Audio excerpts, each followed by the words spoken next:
할렐루야. 네, 우리 위례교회 성도님들 주님의 이름으로 축복합니다.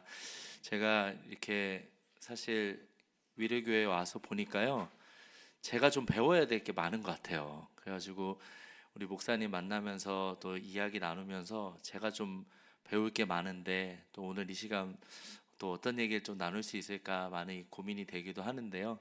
또 제가 그 현장에서 사역하면서 또 받았던 은혜와 또 하나님의 일하심들을 같이 나누는 그런 시간 됐으면 좋겠습니다. 어, 저는 그 지금 분당 우리 교회 분립된 교회 중에 새노래교회라는 이제 광교에 있는 교회인데요.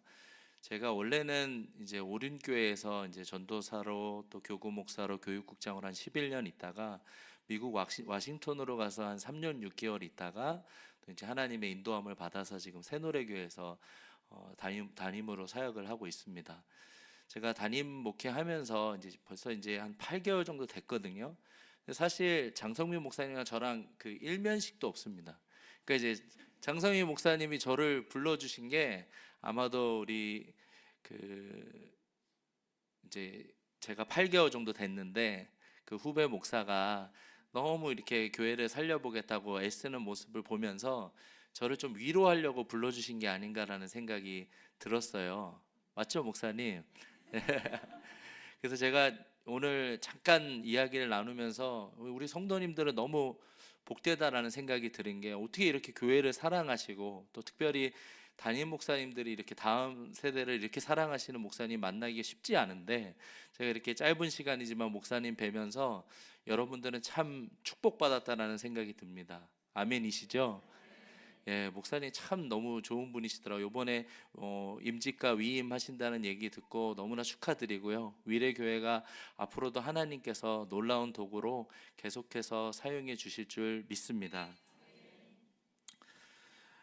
사실 이제 제가 그 다음 세대 강의를 준비하려고 이제 먼저 위례교회를 좀 파악을 해야 되잖아요. 그래서 위례교회가 어떤 교회인지 이제 홈페이지에 들어가서 이렇게 좀 보니까요. 뭐 이렇게 그 교회 학교 보통 이제 그 브랜딩이라고 하죠. 그래서 이제 보니까 뭐 예쁨 예꼬 이제 미취학부가 이렇게 돼 있고, 또 예꿈 예삼 이제 취학부가 그렇게 돼 있고, 예찐 이렇게 해서 청소년부, 그리고 이제 예담이 대학 청년부 이렇게 돼 있는 거죠. 오늘 처음 하신 거 아닌 거죠? 네. 그러니까 이제 너무 이렇게 잘해 놓으신 거예요. 이게 보통 감각이 있지 않으면 이렇게 브랜딩하기가 쉽지가 않거든요. 그러니까 위례교회는 앞서가는 교회예요.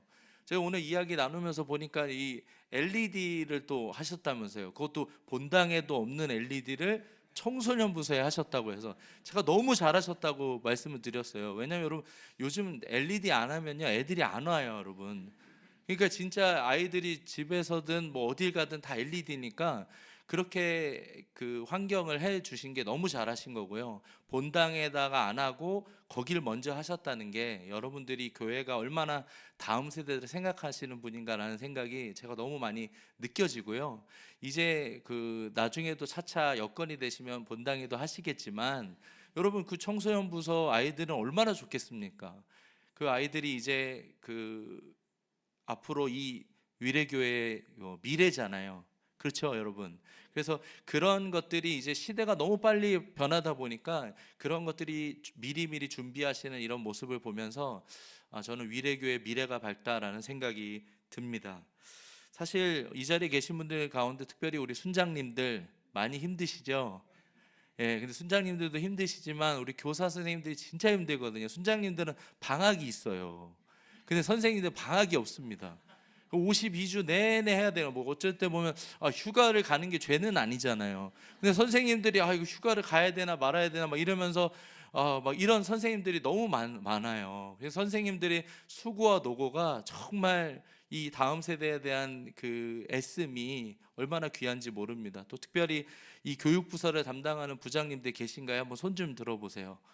예, 부장님들이 안 오시지 않았죠? 여기 예, 저기도 예, 쑥스러워 하시는데 부장님들 정말 대단한 분들이에요. 박수 한번 할게요. 예.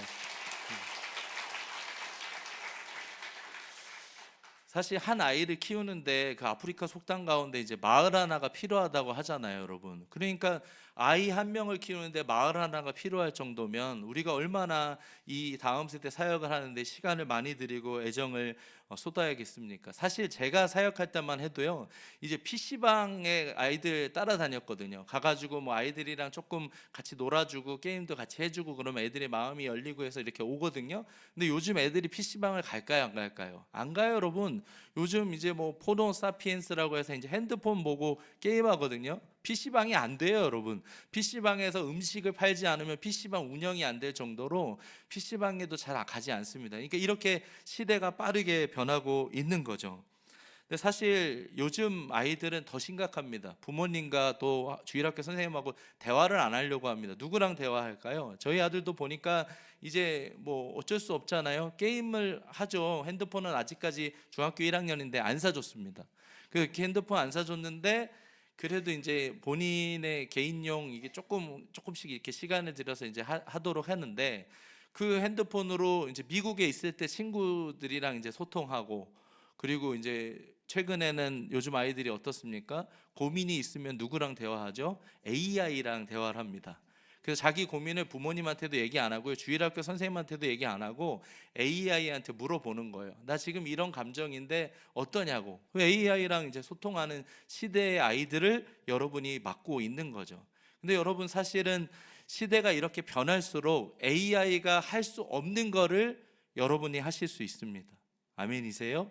그러니까 여러분들이 그 아이들 한 영혼 한 영혼 붙잡고 씨름하면서 그들의 이야기를 들어줄 때, AI야 뭐 잠깐 뭐 단답형으로 뭔가를 해줄지 몰라도 이 아이들 마음 가운데 있는 인생에 짧은 시간 내가 진짜 힘들어서 너무 다 놓아버리고 싶은데 선생님들이 만나주고 떡볶이 사주고 그렇게 하는 그 모습을 통해서 이 아이들의 인생이 변화된다라는 것이죠.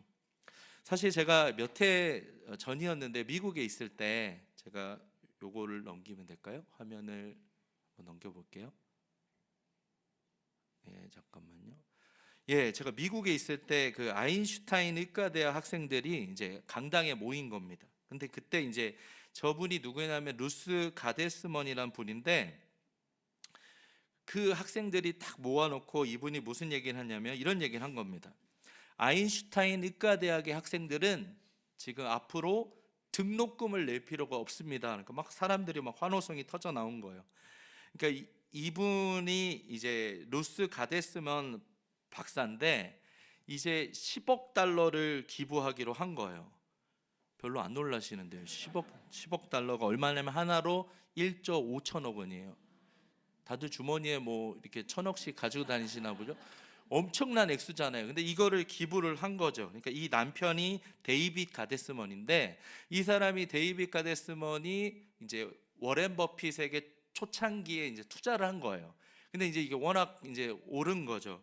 근데 그 남편이 이제 죽음을 맞이하면서 이 돈은 좀 옳은 일에 좀 썼으면 좋겠다. 그래가지고 이제 이 돈을 이 의과대학 학생들에게 이제 그 기부를 한 거죠. 그러니까 여러분, 자녀들도 또 아내도 그걸 다 원했고, 그래서 이제 의과대학 학생들이 앞으로는 단 한 푼도 낼 필요 없는 그런 이제 그 도네이션을 한 거죠. 그리고 심지어 뭐라고 얘기했냐면 장학금의 이름도 뭐 가데스먼 이런 이름 넣지 말고 그냥 마음껏 학교에서 집행하고 사용하라고 이야기를 한 겁니다. 근데 여러분, 한편으로 그러면 이렇게 한 시대 살아가면서 인생을 마무리하면서 저렇게 큰 자신의 유산을 물려준다면, 어쩌면 우리의 인생 가운데 우리의 모든 인생이 그럴 수는 없잖아요. 목사님, 저는 아직까지 이렇게 위례를 사는데 아직 전세에 살고요, 아니 월세에 살고요, 내 집 한 칸 없습니다. 그렇다면 여러분, 저렇게 유산을 많이 도네이션 하는 사람의 인생이 성공이라고 한다면 우리의 인생이 어쩌면 비참한 거 아니겠어요? 그렇지 않다라는 거죠. 저렇게 할 수 있는 사람은 또 도네이션을 할 수 있겠지만, 저와 여러분의 인생 가운데 정말 유산으로 물려줘야 될 것은 저런 유형이 아니라 무형의 자산일 수 있는 우리의 하나님과의 관계 속에 그 신앙을 유산으로 물려주시는 우리 성도님들 되시길 주님의 이름으로 축복합니다. 오늘 본문은 여러분 너무나 잘 아시는 말씀인데요. 이제 이스라엘 백성과 이제 아말렉 족속이 싸우는 장면입니다. 이제 겉으로 보면 이제 전쟁 이야기인데요. 오늘 본문에 보면 이제 기성세대가 이제 다음 세대에게 신앙의 전수를 위해서 꼭 필요한 영적 원리를 이야기하고 있습니다. 첫 번째로 기도의 손을 내리지 말라는 거예요. 같이 따라해 보겠습니다. 기도의 손을 내리지 말라. 우리 9절에서 11절 말씀 같이 한번 읽어볼게요. 시작. 모세가 여호수아에게 이르되 우리를 위하여 사람들을 택하여 나가서 아말렉과 싸우라. 내일 내가 하나님의 지팡이를 손에 잡고 산 꼭대기에 서리라. 여호수아가 모세의 말대로 행하여 아말렉과 싸우고 모세와 아론과 훌은 산 꼭대기에 올라가서 모세가 손을 들면 이스라엘이 이기고 손을 내리면 아말렉이 이기더니. 여기 보십시오. 이 전쟁터에서 어떤 일이 있었냐 보니까 이제 모세가 손을 들어서 산에 올라가 기도를 하면 이기고 손을 내리면 치는 겁니다. 여러분 굉장히 흥미로운 일 아니겠어요? 손을 들고 기도하면 이기고 손을 내리면 치는 겁니다. 그 청교도 가운데 그 토머스 브룩스라는 사람이 있는데요. 이분이 이런 얘기를 했어요. 기도 없는 그 가정은 하늘의 온갖 비바람과 폭풍에 그대로 노출된 지붕 없는 집과 같다. 그러니까 우리의 가정에 내가 영적인 가장인데, 내가 영적인 어미인데, 내가 만약 지금 우리의 가정에 기도가 없다면, 우리의 자녀를 위해 내가 1분도 채 기도하지 않고 있다면 마치 지붕 없는 집과 같다라고 이야기를 하는 거죠. 만약 어느 교육부서가 있는데 함께 모여서 10분도 함께 기도하지 않는다면 그건 지붕이 없는 부서와 같은 거죠. 교육부서 교사인데 주중에 아이들을 위해서 그 아이들의 이름을 부르면서 기도하지 않는다면 그것은 지붕 없이 사역을 하고 있는 것이죠.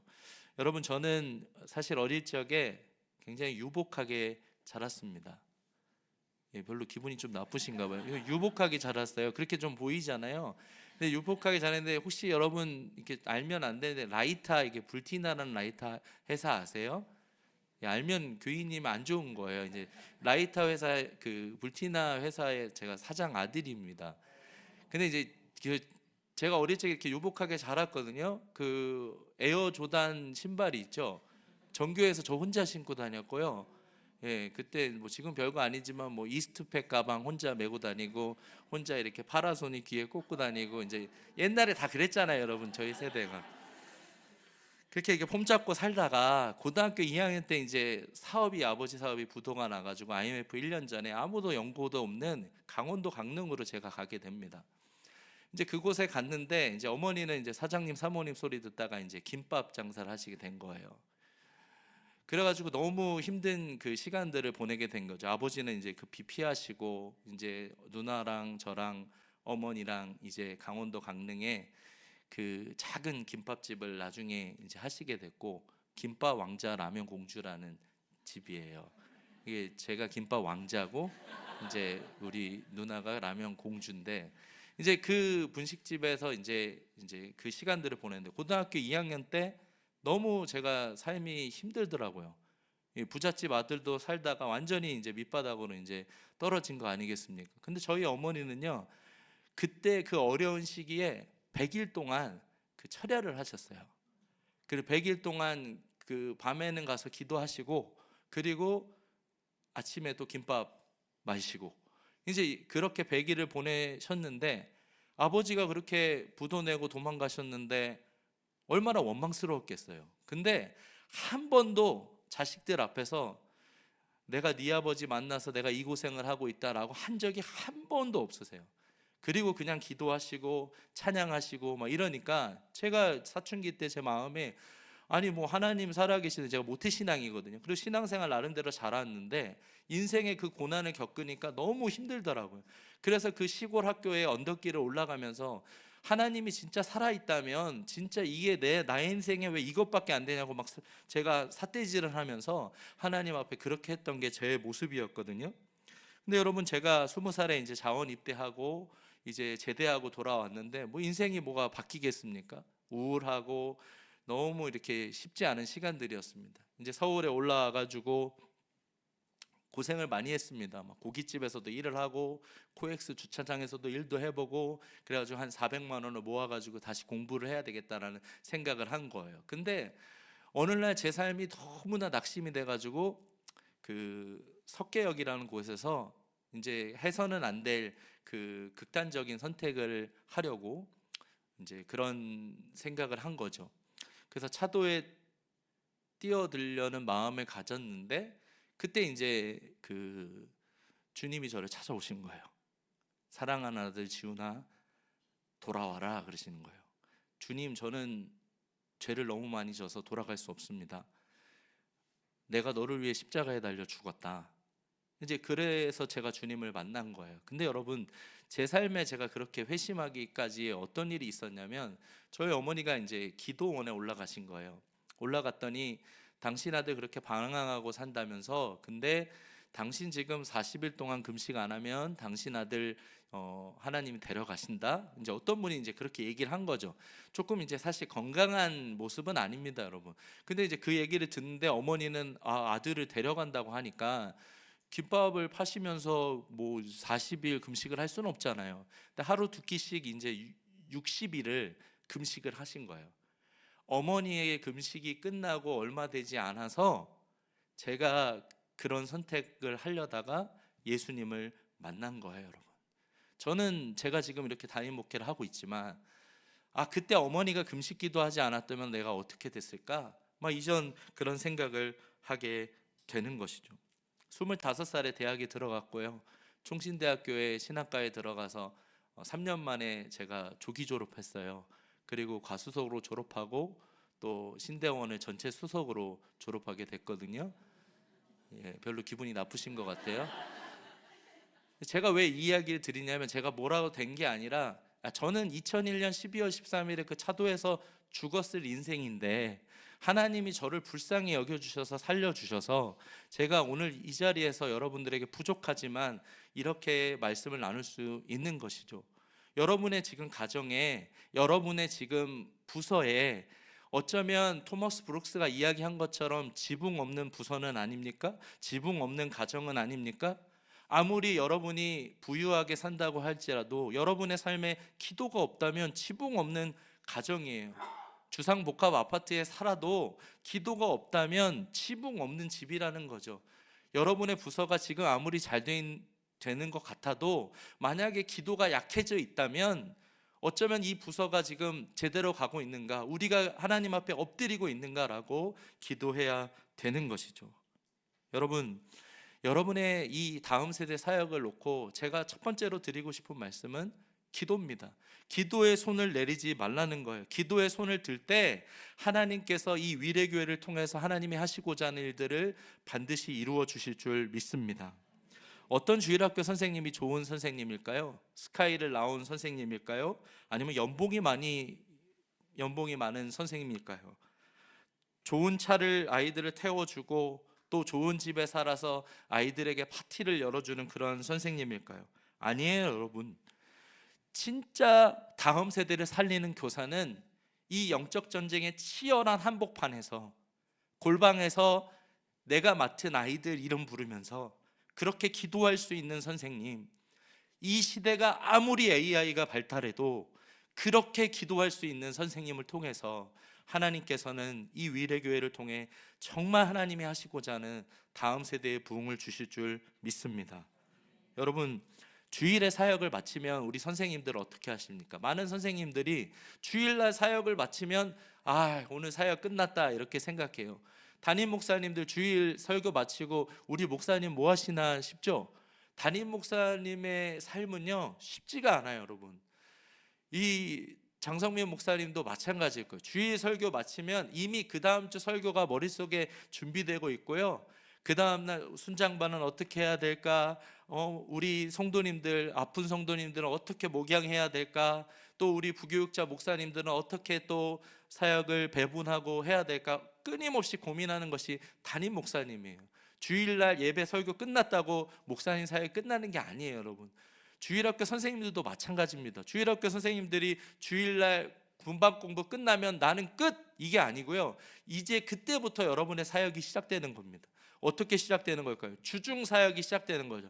주중에 우리 아이들이 어떻게 지낼까요, 여러분? 얘가 핸드폰에 지금 빠져 있진 않을까? 얘가 지금 불량한 아이들랑 어울리진 않을까? 지금 어디가 있을까? 이 아이들을 위해서 기도해야 되는 거죠.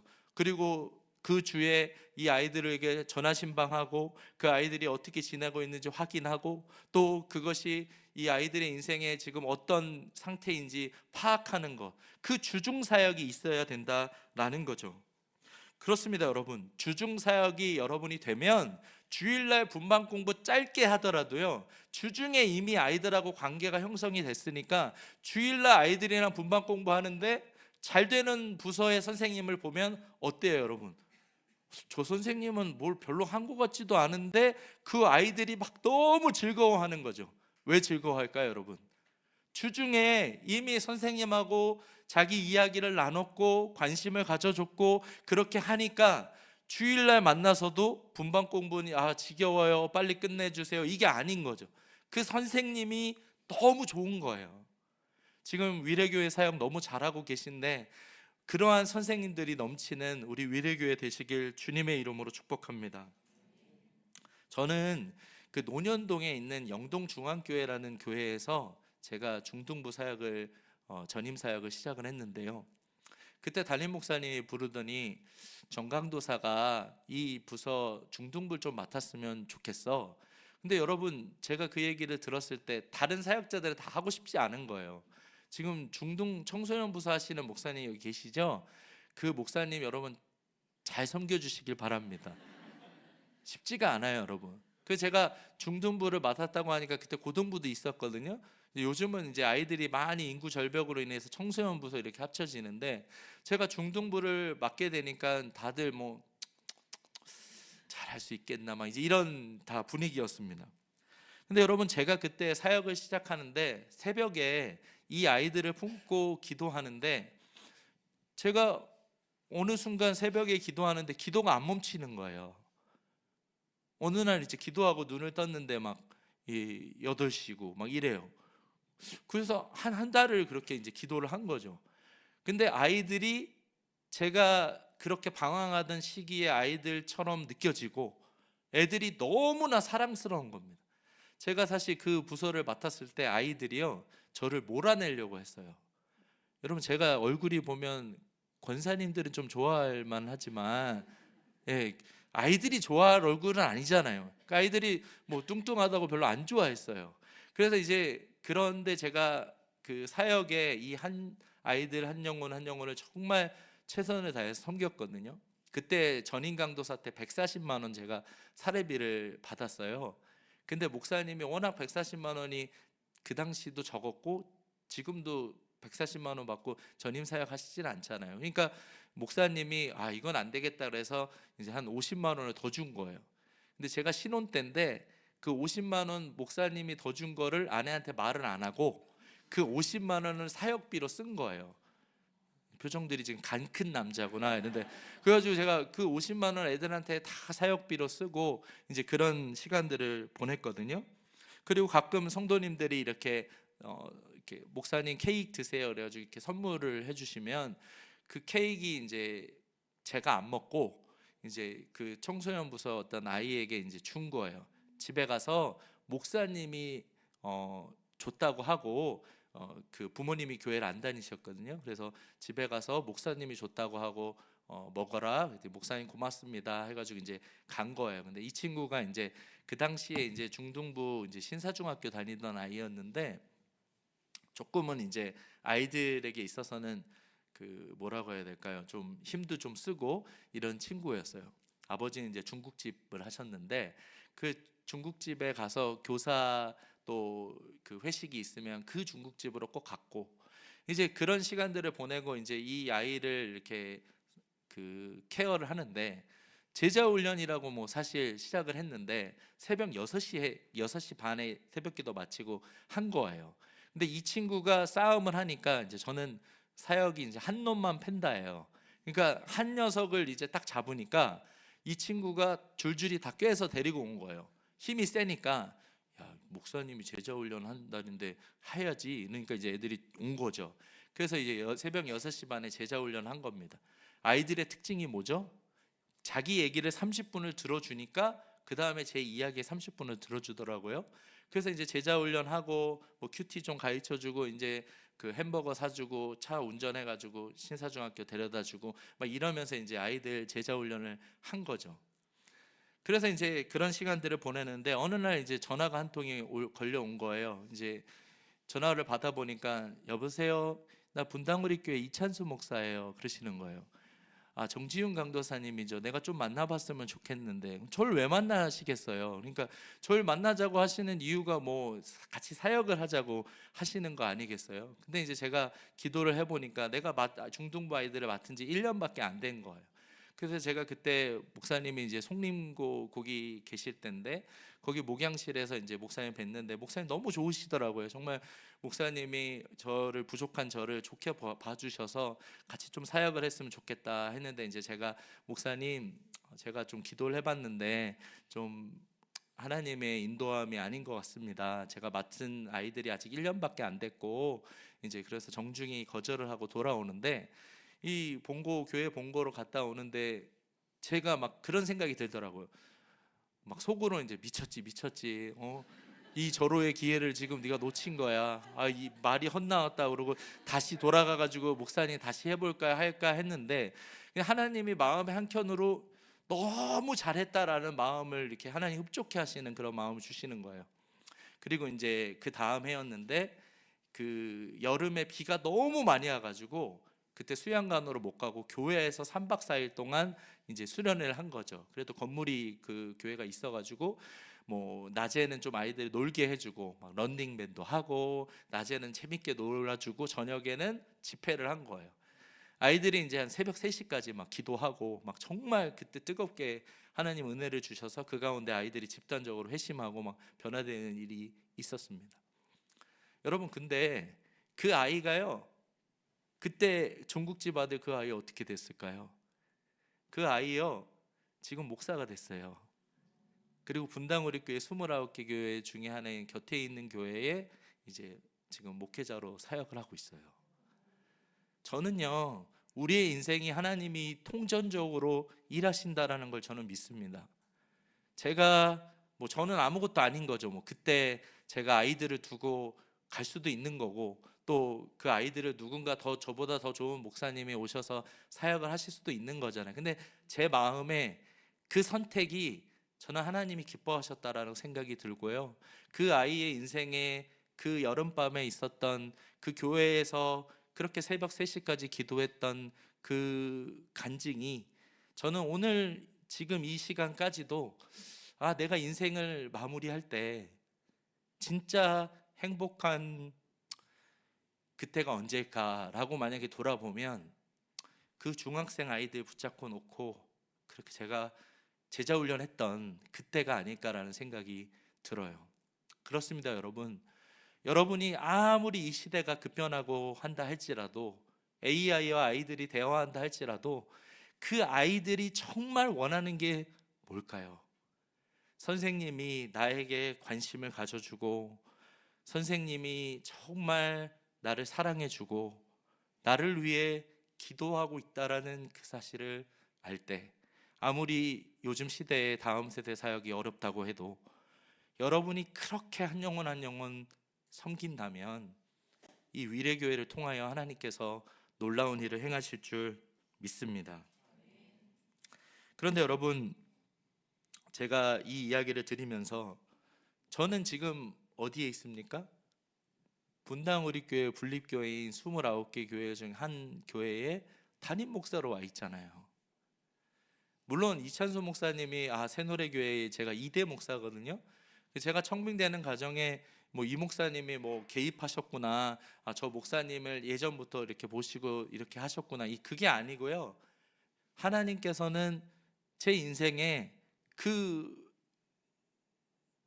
15년 전에 그 선택 하나를 보시고 15년이 지나서 이렇게 제가 미국에 있는 동안에 이렇게 새노래교회로 부임하게 하셨나라는 생각이 듭니다. 여러분의 인생도 마찬가지일 거예요. 때로는 다음 세대 아이들을 붙잡고 씨름하시면서 밑빠진 독에 물 붓기처럼 어쩌면 아까 말씀드린 대로 여름 휴가도 내가 막 이렇게 눈치 보고 가야 되나 할 정도로 애쓰시는 진짜 귀한 선생님들 위례교회에 있으실 텐데, 여러분의 인생에 그렇게 아이들을 붙들고 어떻게 저렇게 섬길까 하는 그 선생님의 수고와 눈물의 기도를 하나님께서 응답하여 주셔서 여러분의 인생에 그 우리가 상상할 수 없는 복으로 여러분이 응답해 주실 줄 믿습니다. 여러분, 지금 여러분의 삶에 모세처럼 손을 들고 기도하고 계십니까? 그렇다면 여러분이 그 손을 내리지 않고 계속 그 아이들을 위해서 기도한다면 이 아이들의 인생이 정말 모세가 손을 들고 기도했을 때 이겼던 것처럼 치열한 이 영적 전쟁의 현장 속에서 이 아이들이 예수님을 만나고 놀라운 은혜를 누리게 될 줄 믿습니다. 두 번째로 우리가 기억해야 될 것은 사역의 동역을 이루라는 거예요. 같이 따라해 보겠습니다. 사역의 동역을 이루라. 우리 12절 말씀 같이 읽겠습니다. 시작.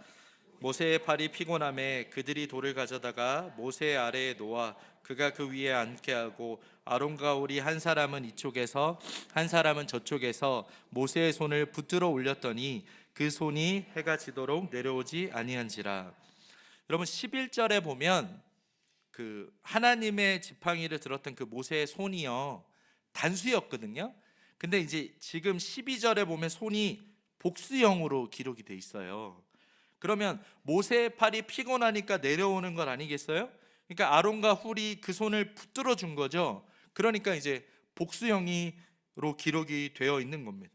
근데 여러분, 아론과 훌이 모세의 손을 이 붙들어 올렸다라는 이 단어가요 히브리어로 에무나라는 단어예요. 같이 따라해보세요. 에무나. 이 단어가 하박국 2장 4절에 나와 있는 의인은 그의 믿음으로 말미암아 살리라라고 했을 때 단어랑 똑같은 단어예요. 그러니까 아론과 훌은 모세가 손을 들면 이기는구나라는 것을 믿고 붙들어 올린 거죠. 무슨 이야기죠? 아론과 훌이 모세가 손을 들고 기도할 때 하나님이 이기게 하시는구나라는 것을 믿고 동역을 해준 것이죠. 여러분, 우리가 사역을 감당할 때 제일 중요한 게 뭐냐면요 동역이에요. 왜 그렇습니까? 교회가요 여러분 독창하는 겁니까? 교회는 독창하는 게 아니에요. 슈퍼스타 선생님 한 분이 독창하는 것이 교회가 아니고요, 교회는 합창하는 곳입니다. 아멘이세요? 한동안 여러분 기독교 교육에서 가장 많이 이야기했던 게 뭐냐면은 원 보이스예요. 뭐냐면 하나의 목소리를 내야 된다라는 거죠. 영상을 하나 보고 말씀을 계속 이어가도록 하겠습니다.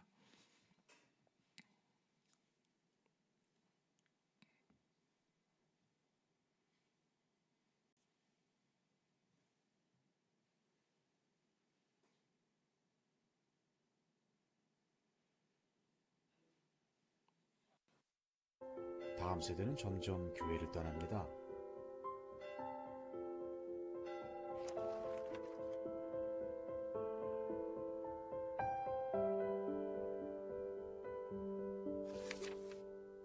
모든 사람에게는 자신만의 이야기가 있습니다.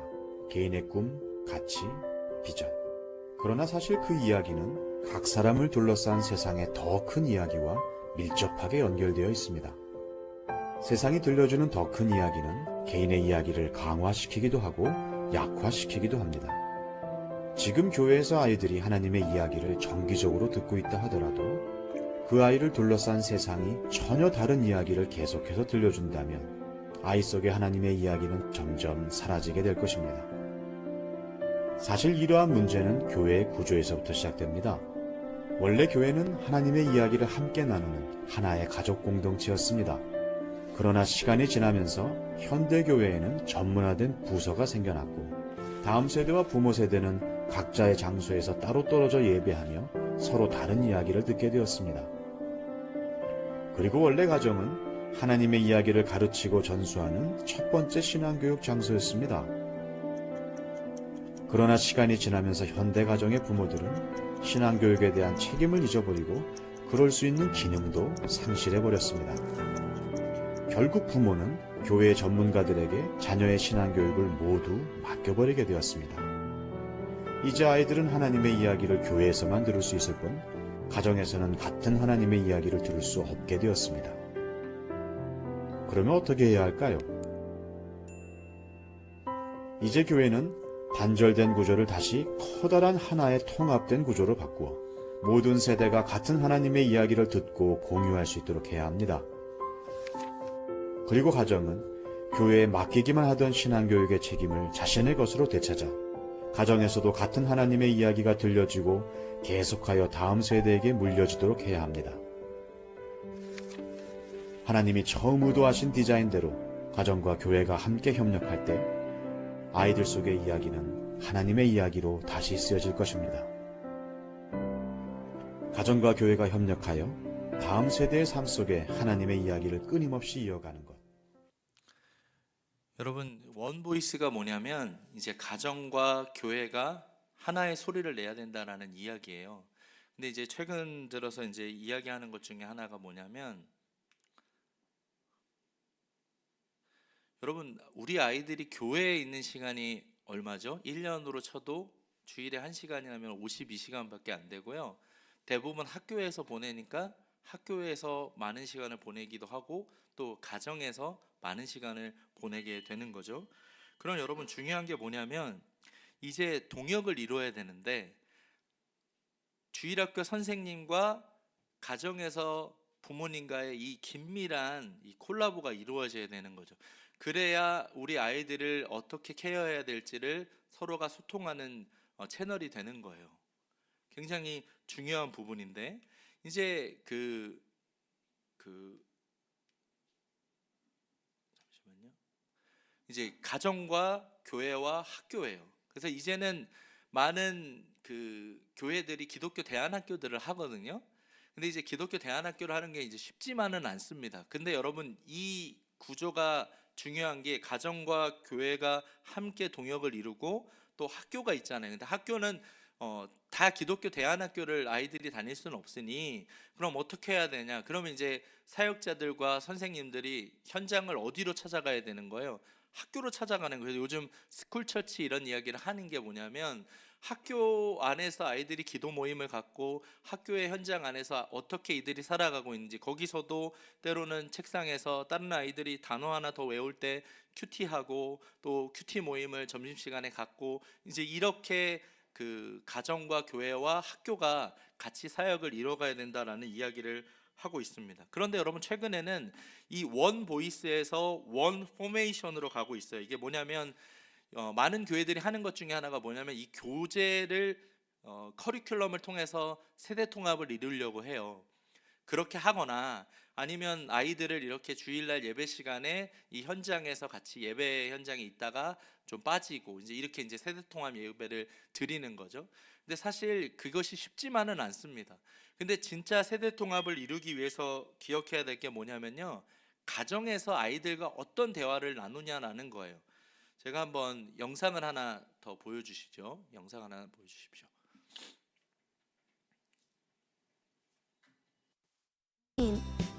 One day God tested Abraham. Abraham, God said, "Take your son Isaac, whom you love." Abraham obeyed God. Early in the morning, Abraham went with Isaac. Isaac asked his father, "I see the fire and the wood. Where's the lamb?" Abraham said, "God will provide the lamb." Abraham trusted God. God stopped Abraham. "Do not hurt the boy." God provided a ram. A ram was caught in the bushes. Abraham worshiped God. We can trust him always. God provided a sacrifice just like this. God gave us Jesus. Jesus is God's lamb.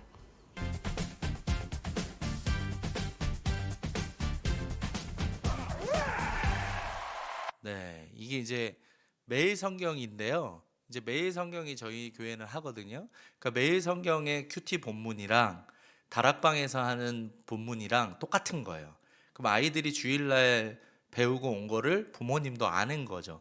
그러니까 부모님하고 소통할 수가 있는 거예요. 근데 저 영상에 나오는 영어 발음 괜찮나요? 예, 저희 아들이에요.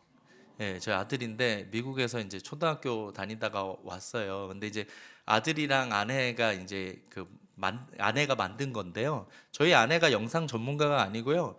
챗GPT로 만든 거예요. 챗GPT로 만들고 일론 머스크 앱으로 만든 거예요. 아내가 뭐 예전에 전도사 사역도 했었지만 그냥 사모로서 이제 아이와 이제 영적인 대화를 하면서 이 영상을 만든 거예요. 그래서 1년치를 다 만들어 놨어요. 그래서 저보러 항상 당신은 왜 1년치 설교를 다 준비를 안 하냐고 막 이제 되게 부담스럽긴 한데요. 이제 그렇게 이제 이렇게 아들과 이제 대화를 나누는 거죠.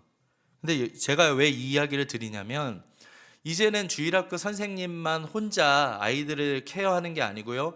부모님하고 이제 같이 해야 되는 거죠. 그래서 원 보이스가 원 포메이션으로 바뀌었는데 이제 이게 뭐냐면 최근에 그 플러에 있는 그 유스 인스티튜트에서 뭐라고 얘기를 하냐면 그 스티키 페이스라는 곳에서 우리의 주일학교 아이들이 변화되기 위해서 필요한 것, 최근에 이제 얘기인데 5명의 사람이 필요하대요.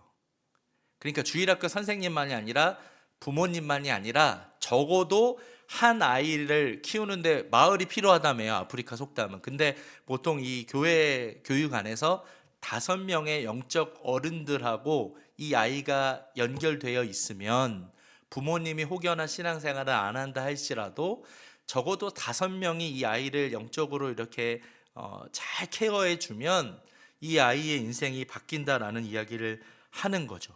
그래서 요람에서 무덤까지 우리가 아이들이 교회에서 태어나고 또 죽음에 이르기까지 기독교 교육 안에서 정말 중요한 부분이 무엇이냐면 이 영적 어른들하고의 관계성이에요. 제가 보니까 장성규 목사님 그 얘기 하시더라고요. 우리 아이들이 이제 뭐 이렇게 익산에 있는 아이들하고 이렇게 캠프도 하고 하는 그 얘기를 해주셨는데요. 전 너무 은혜가 되더라고요.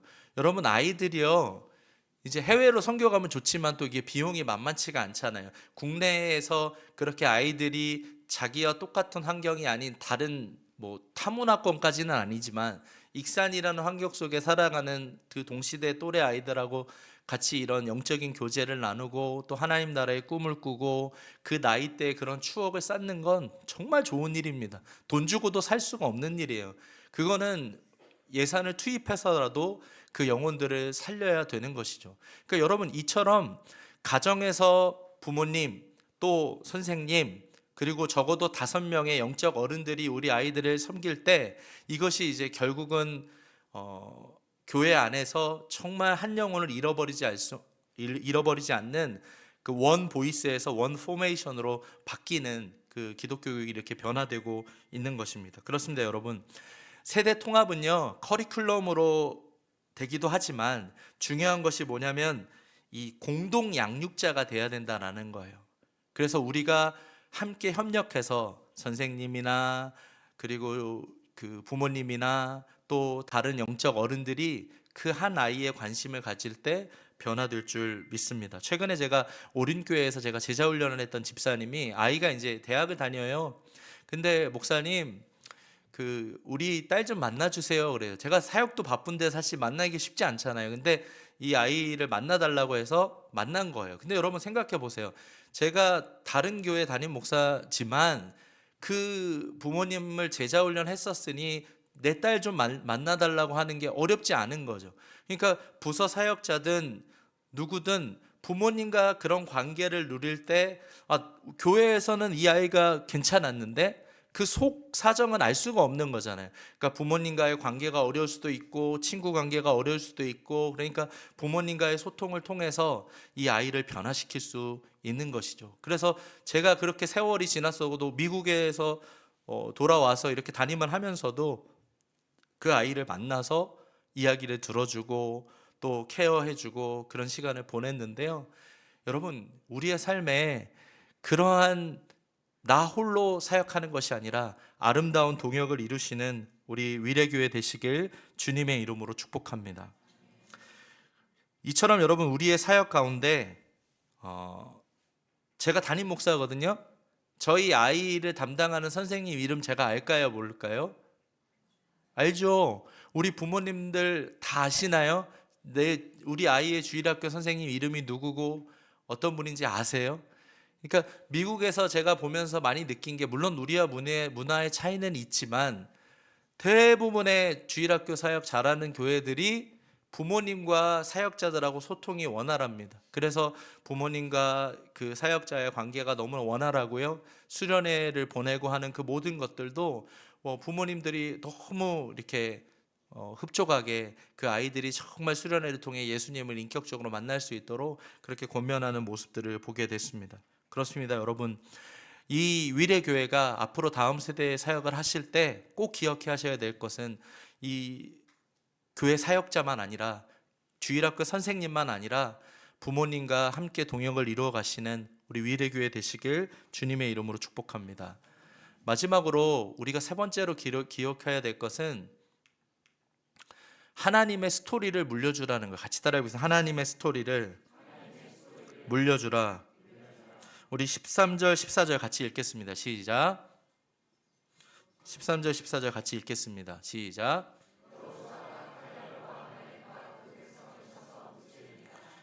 여호와께서 모세에게 이르시되 이것을 책에 기록하여 기념하게 하고 여호수아의 귀에 외워 들리라.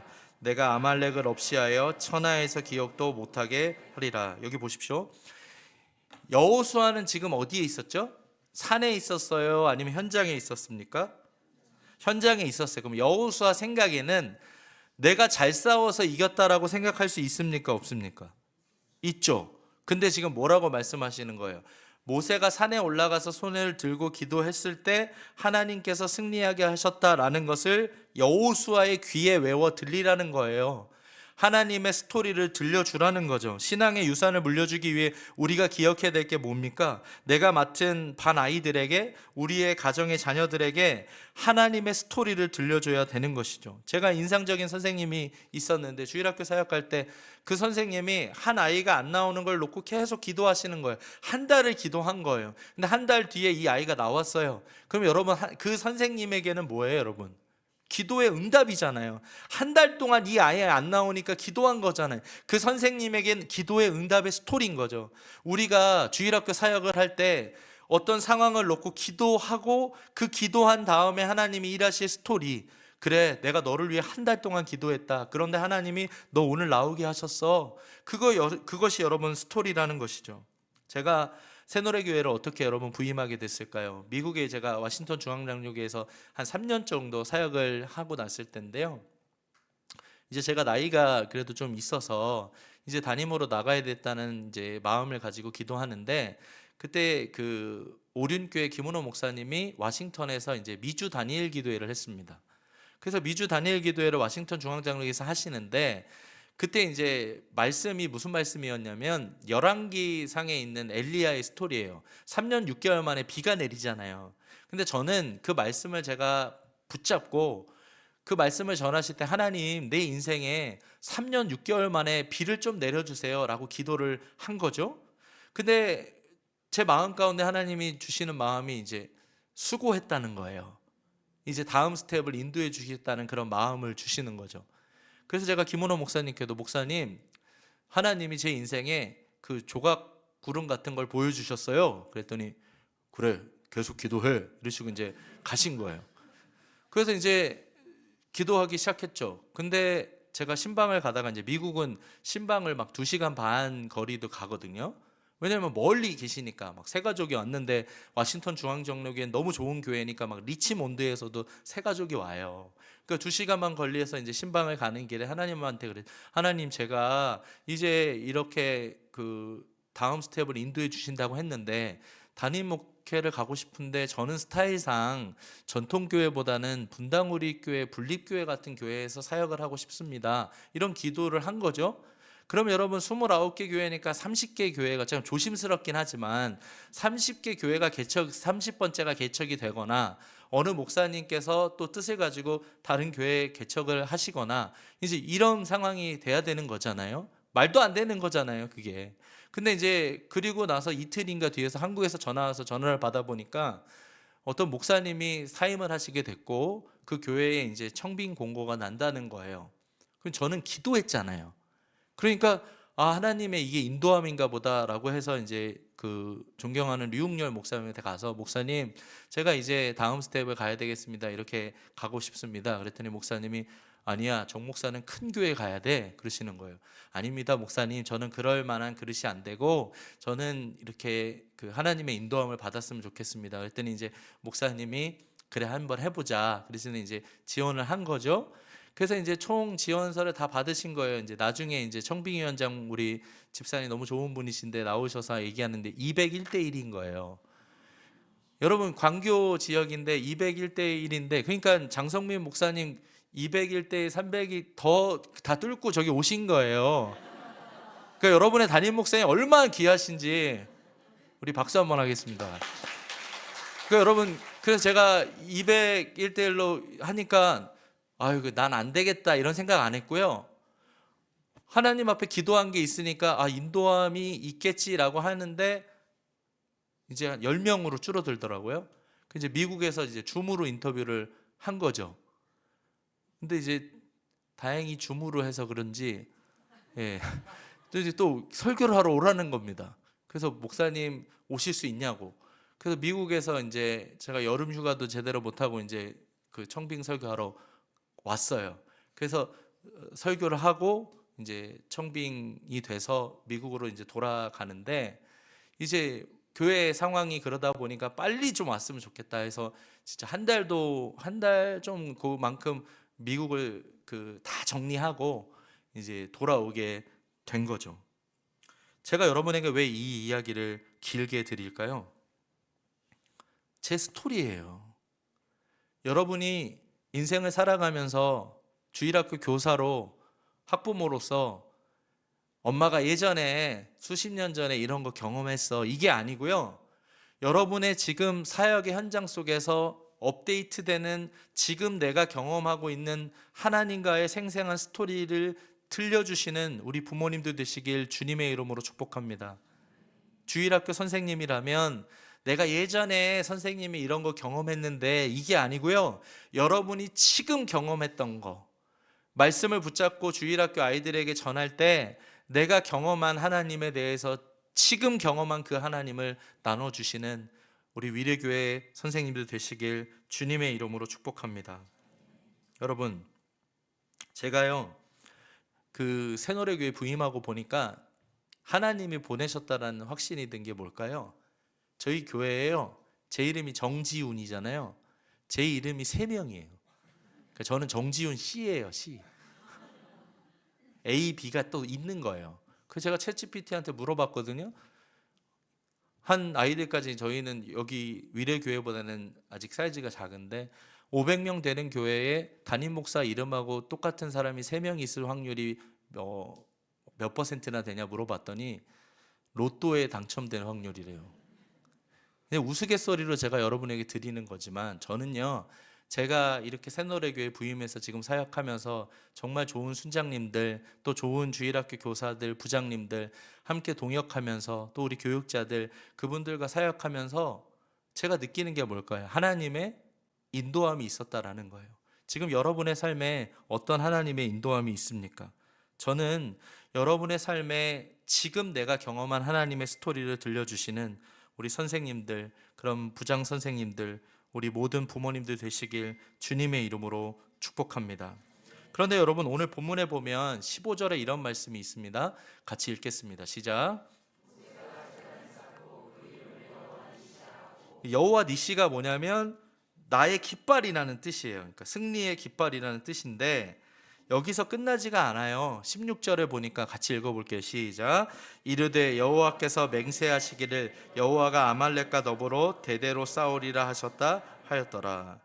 좋은 성경에 보면 이제 각 주를 따라가다 보면 여호와의 보좌를 향해 손을 들었다라고 돼 있어요. 누가 손을 든 거예요? 모세가 든 거예요? 하나님이 드신 거예요? 하나님이 드신 거예요. 그럼 하나님은 영이시니까 손이 없지만 하나님이 뭐라고 하시는 거예요? 내가 진짜 맹세할게 맹세한다라고 하시면서 뭐라고 말씀하시는 거죠? 마치 워렌 버핏이 사인해주면 우리의 삶에 누가 뭐 100억도 빌려줄 수 있는 거 아닙니까? 하나님이 내가 약속할게 내가 사인할게 하시는 거예요. 그리고 뭐라고 말씀하시나 보니까 대대로 싸우시리라. 대대로가 뭘까요? Generation to generation. 여러분의 가정에 혹시 이 자리에 계신 분들 가운데 목사님 저는 1대 신앙입니다. 우리 부모님 예수 안 믿고요. 제가 먼저 믿기 시작했어요. 그렇다면 여러분을 통해서 대대로 이제 2대 3대 그런 신앙의 계승이 이루어질 줄 믿습니다. 그래서 여러분이 이 위례교회에서 사역하시는 동안 이 말씀을 붙잡길 원합니다. 그래서 내가 진짜 전수해야 될 것은 자녀들에게 너 이렇게 살아야 세상에서 성공한다. 너 이 정도 학교에는 가야지 네가 밥벌이는 한다. 이렇게 가르치는 게 아니라 너의 인생에 네가 아무리 성공의 자리에 올라간다 할지라도 너의 인생에 하나님이 없다면 아무것도 아니라고 가르치시는 그런 부모님들, 그런 선생님들 되시길 주님의 이름으로 축복합니다. 여러분, 제가 이제 마무리하려고 하는데요. 29개 교회 이제 그 부임하고 이제 그 새노래교회 부임하고 나서 어떤 주일날이었는데 주일 사역을 마치고 너무나 감사한 거예요. 근데 이제 어머니께서 이제 사진을 하나 보내주셨거든요. 이제 이 교회가 이제 현리교회라는 교회인데 가평군 하면 현리 306번지에 있는 현리교회예요. 1953년 9월 27일에 세워졌거든요. 거기 교회에 가보면 세례교인 이정숙 씨 자택에서 신자 5인이 회집하여 예배 드림으로 설립되었다 이렇게 돼 있어요. 이정숙이 누굴까요? 저희 할머니예요. 저희 할머니가요, 제가 태어나기 전에 돌아가셨거든요. 암으로 돌아가셨어요. 저희 할머니가 살아계실 때 늘 하셨던 얘기가 그거래요. 나중에 저희 아버지가 결혼하고 손주 낳으면 목사 됐으면 좋겠다고. 제가 29개 교회 새노래교회 부임해서 주일날 너무나 감사한데 어머니가 보내주신 저 사진 하나 딱 보고 어떤 생각이 들었을까요? 내가 잘나서 201대 1 뚫고 새노래교회에 부임했다고 생각했을까요? 아니에요, 여러분. 우리 암 걸리셨던 할머니, 교회 세우기까지 그렇게 가정에서 예배드렸던 그 할머니, 지금 현리교회인이 저희 할머니 기억할까요? 잘 모를 거예요.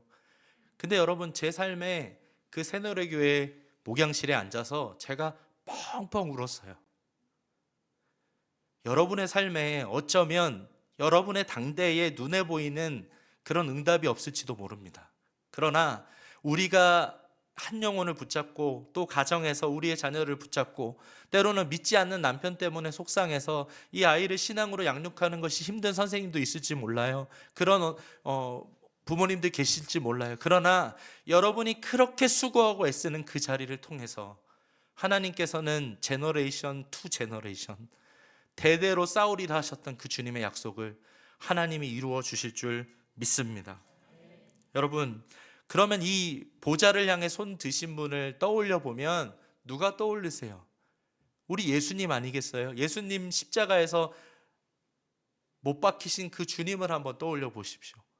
보좌를 향해 손을 드신 그 오늘 구약의 말씀이지만 그 십자가의 예수님을 한번 떠올려 보십시오. 저와 여러분을 구원하시기 위해 십자가에서 손을 드셨던 그 주님, 우리의 삶 가운데 내가 다음 세대 교사로, 내가 영적인 어미로, 아비로 자녀들에게 뭘 가르쳐야 될까요? 복음을 가르치시는 우리 귀한 성도님들 되시길 주님의 이름으로 축복합니다. 마지막으로 영상 하나 보고 마무리하도록 하겠습니다. 하나의 창이 있습니다. 과연 이 창이 무엇인지 궁금하시지 않나요? 하늘을 보는 그런 창문을 얘기하는 것이 아닙니다. 이것은 어린아이들의 마음 안에서 열릴 수 있는 창입니다. 바로 시간의 창이죠. 왜냐하면 예수님을 영접한 회심들 중 70% 이상이 이 창에서 일어났기 때문입니다. 바로 4살부터 14살 사이. 이때에 예수님을 영접한 사람들이 계속 믿음을 지켜나갈 가능성이 높습니다. 그렇게 놀랄 일만은 아니죠. 예수님도 말씀하셨어요. 당신이 만일 어린아이와 같지 아니하면 당신은 결코 하나님 나라에 들어갈 수 없을 것이라고 말이죠. 자, 이제 중요한 질문을 던집니다. 만일 예수님을 영접하는 결심 중 70%가 4살에서 14살 사이에 일어나는 것이라면 왜 교회들은 평균적으로 그들을 위해 겨우 3%의 자원만을 사용하고 있는 것일까요? 아이들이 예수님께 나와왔을 때를 기억하시나요? 제자들이 말하기를 선생님을 괴롭게 하지 말아라. 제자들은 아이들을 깔본 것입니다. 그러나 예수님은 무릎을 꿇고 그 열린 창을 보셨습니다. 열린 마음과 열린 마인드를 보셨고 그들에게 사랑이 필요함을 아셨습니다. 그리고 말씀하시기를 어린아이들이 내게 오는 것을 막지 마라. 왜냐하면 하나님의 나라가 이런 자의 것이기 때문이다. 사실 하나님께서는 성경에서 아이들의 잠재력에 대해 수없이 말씀하고 계십니다. 다윗을 보세요. 그저 목동에 불과했던 아이가 하나님께 선택을 받자 거인을 물리쳤습니다. 어린 사무엘은 어느 날 밤 하나님의 선지자로 부름을 받았지요. 미리암은 어떤가요? 동생 모세를 구출하여 하나님의 백성을 살리는 역할을 담당했습니다. 예수님 자신은 12살 때에 성전의 어른들 앞에서 큰 지혜를 드러내셨지요. 세상은 아이들의 미성숙함과 어리석음을 보지만 하나님은 열린 창을 보고 계십니다. 온유하고 신실한 마음으로 이끄심에 반응하는 그들을 보고 계시죠. 오늘날의 아이들은 우리의 도움을 필요로 합니다. 지구상 모든 아이들의 절반인 10억이라는 숫자가 지구촌 곳곳에서 가난으로 고통받고 있습니다. 반면 선진국의 아이들은 영적인 가난에 시달리고 있습니다. 성경적인 관점에서 본다면 오직 3%의 아이들에게만 생명이 있다고 하네요. 그러나 우리가 희망을 가져올 수 있습니다. 5명 중 4명의 아이가 하나님을 갈망하고 있습니다. 그 아이들이 그분을 발견하도록 우리가 도와줄 수 있으며 하나님이 그들 안에서 보기 원하시는 믿음의 마음을 일깨워줄 수 있습니다. 오늘 우리는 놀라운 기회를 맞이하고 있습니다. 그것은 수백만의 열린 창들에게 하나님의 사랑을 전해주는 것이지요. 가정과 세상 어디에든 아이들이 있습니다. 진리를 잘 받아들이는 그들을 위해 우리의 최선을 다합시다. 가장 중요한 일이잖아요. 하나님이 그들을 보시는 그런 위대한 입장에서 아이들을 바라봅시다. 왜냐하면 어두운 세상에 빛을 비추는 최선의 방법이 열린 창들을 통해 일하는 것이기 때문입니다. 4to14window.com을 방문해 보세요.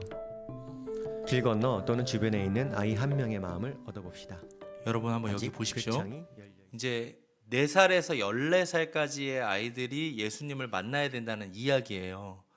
그러니까 그 이후가 되면은 예수님을 만나기가 쉽지 않다는 거죠. 제가 자료를 보니까 지난 100년 동안 영국의 회심 비율이요, 청소년기 이전이 96%였어요. 반대로 성인이 돼서 전도되어 회심할 확률은 고작 5%밖에 되지 않았습니다. 그럼 이러한 일을 보면서 우리가 생각해야 될 것은 우리 아이들에게 정말 우리가 애써야 되는 게 무엇일까요? 제가 저 우린교회에서 교육국장 할 때 다음 세대 아이들이 3,500명이었거든요.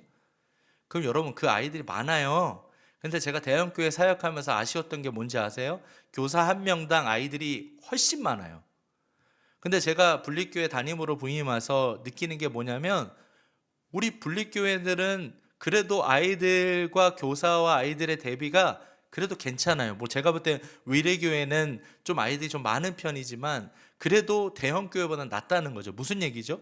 아이들 한 영혼 한 영혼을 붙잡고 이들이 정말 예수님을 인격적으로 만났는가 만나지 않았는가를 확인할 수 있다는 거죠. 그러니까 여러분이 4살에서 14살까지 이 아이들이 예수님을 만날 수 있도록 여러분이 그런 부름을 받으신 거예요. 그래서 여러분들이 사역하시는 동안 내가 교사로서 또 우리 아이들이 지금 4살에서 14살까지 예수님을 만나지 않으면 그 이후에는 만나기 쉽지 않은 시대를 살아가고 있는 거죠. 그래서 여러분들의 아이들을 바라보면서 이 아이들이 정말 얼마 남지 않았구나, 이 아이들에게 정말 마지막 골든타임이라는 심정을 가지고 복음을 전하시는 우리 위례교회 성도님들 되시길, 우리 선생님들 되시길, 부모님들 되시길 주님의 이름으로 축복합니다. 여러분, 위례교회는 저는 미래가 있다라고 생각이 들어요. 왜 그럴까요? 다음 세대들이 이렇게 많은 교회 쉽지가 않습니다. 제가 볼 때 분립교회들 중에서도 정말 손에 꼽히는 교회가 아닐까라는 생각이 들어요. 바라기는 이 위례교회를 통해서 한 영혼이 천하보다 귀한 그 영혼들이 주께 돌아오고 여러분들의 가정을 통하여 복음이 전해지고 또 교회학교 교사 선생님들과 또 부모님들이 함께 대화를 나누면서 꿈을 꾸셔서 정말 대형교회들이 할 수 없는 그런 놀라운 구원의 역사들이 우리 위례교회를 통해서 일어나길 주님의 이름으로 간절히 축복합니다. 그래서 여러분의 당대에 그것이 당장 이루어질지 알 수 없지만 오늘 본문의 말씀에 여호수아의 귀에 외워 들리게 했잖아요. 여호수아가 가나안 땅을 정복할 때 이 사건을 기억합니다. 위례교회 미래 세대들이 어떤 걸 기억할까요? 그때 본당에 LED도 안 했는데 청소년 부서에 LED 해주셨어. 그때 익산에 있는 아이들 찾아가서 그렇게 그 아이들과 함께 뒹굴면서 캠프했어. 그것이 여러분의 아이들의 삶의 영적인 추억이 되고 세월이 흘러서도 그 아이들의 정말 몸속 깊이 박혀서 마치 오늘 본문에 있는 여호수아가 가나안 땅을 정복할 때 이 사건을 기억했던 것처럼 모세가 손을 들고 기도했을 때 이겼구나라는 그 사실을 그때에도 기억했던 것처럼 위례교회도 10년, 20년이 지나도 이렇게 애쓰시는 선생님들의 수고와 노고를 다음 세대들이 기억하실 것입니다. 바라기는 신앙의 유산을 전수하셔서 아름다운 스토리가 넘쳐나는 위례교회 선생님들 되시길 주님의 이름으로 간절히 축복합니다.